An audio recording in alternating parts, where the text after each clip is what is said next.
Dr. Frank Nia. I'm a cosmetic and restorative dentist at the Ponce Dental Studio. Well, I was born in Iran. We immigrated through Austria to Canada when I was about 7 years old.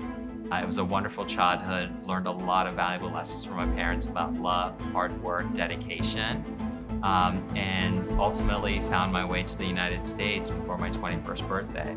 I've got a lot of hobbies, I've got a lot of passions. I think that the first thing is I'm passionate about my family, friends that are like family to me, my cars. I'm a big foodie, not only consuming it, but I also like cooking it.